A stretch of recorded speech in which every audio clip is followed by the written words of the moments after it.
Throughout the show's long history, Ninjago has introduced an incredible amount of side characters, so people are bound to have favorites that stand out to them among such an immense crowd. These are the ones that, in my opinion, are the 10 best in the show, but as with anything opinionated, everyone is going to have a different view on this. So I'll start off with number 10, Clancy. Introduced in Skybound, Clancy is one of the members of Nonacon's crew. What made him my favorite of the Sky Pirates was his attitude. As stated by Clancy himself, he's low in the ranks of the group, but he's content with his role.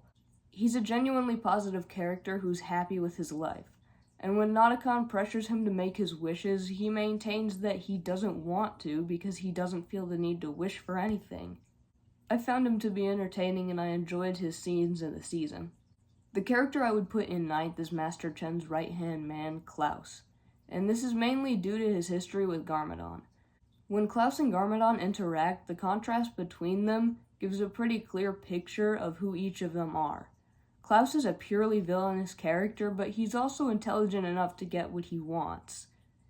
He was the only person who knew how to use dark magic to realize Chen's vision, and he kept the tensions really high during Tournament of Elements. But he's not the only character in Tournament of Elements that I thought was really well written, because Karloff the Master of Metal takes 8th place.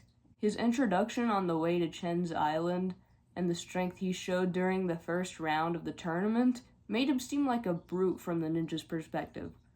However, Karloff actually proves to be a loyal and valuable ally to them. Between his ingenuity allowing him to build a jet from machine parts and his incredible strength with and without his elemental powers, Karloff displays a very versatile skill set. He's also an entertaining person with amusing dialogue, which makes him an all-around fun character to watch on screen. Number 7 is a wonderful friend to the ninja, but she's also an incredible standalone character. First appearing in Master of the Mountain, Princess Vanya was introduced as the daughter of King Vangelis. In addition to being naturally kind-hearted, she's always eager to help Cole and the other ninja face off against Shintaro's villain, the Skull Sorcerer.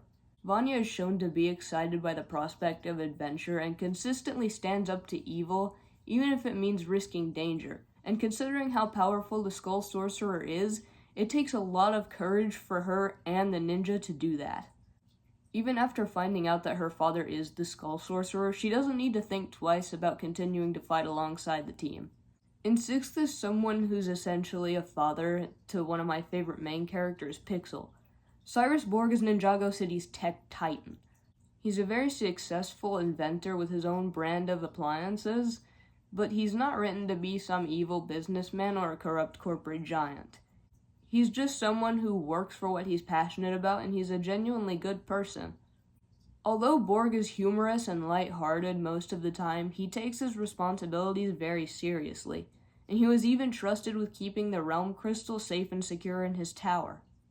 One of my favorite moments of him in Rebooted is when he tells Pixel that regardless of her being his creation, she can be her own person and pursue what she wants. Borg is undoubtedly a kind and generous character, and he doesn't use his success to gain power, nor does he even want to.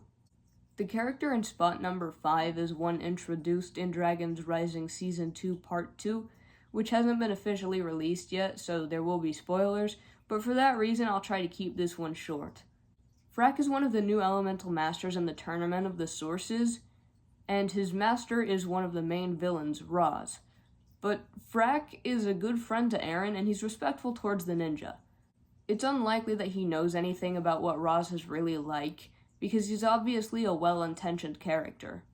I liked his character from the beginning, but I gained a lot of respect for him when he refused to use the wolf mask in battle and risk being corrupted. 4th place is Cinder. He's one of the most powerful villains Ninjago has ever had in terms of pure strength. His first performance against the ninja, which introduced Shatterspin, was astounding. Him being able to wipe out the entire team with such ease immediately heightened my interest in the plot.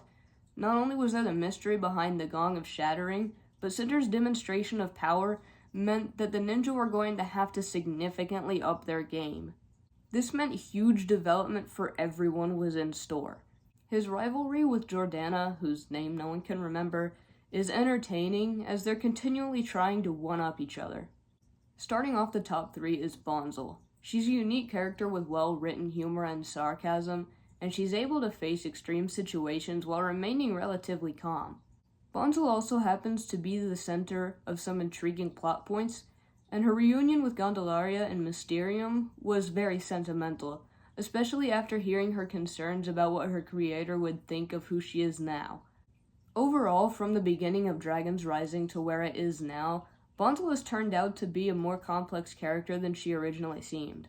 Second place goes to Ronan.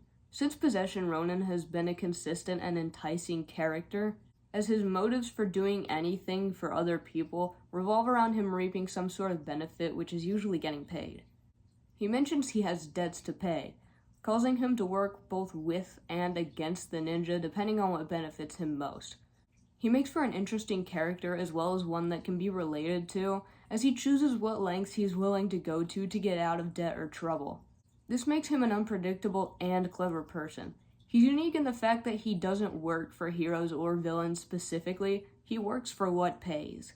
My favorite side character in Ninjago is Benthamar. Benthamar is one of the purest characters in the show. He was taken in by the Merlopian king, and what he always wanted most was to be accepted by his adoptive brother, Prince Kalmar. After trying all his life to earn Kalmar's respect, he never received any. Kalmar only ever pretended to want him around to use him. And despite Benthamar's hopes that his brother would have a change of heart, he never did. Throughout Seabound, he starts to realize that he doesn't need Kalmar's approval. During the climactic fight scene between the two, Benthamar actually ends up being the one to reject Kalmar, and it's amazing how much time and thought was put into his character. As for Benthamar on his own, he's a strong and agile fighter with the talent and intelligence to serve as an exceptional ally to the ninja.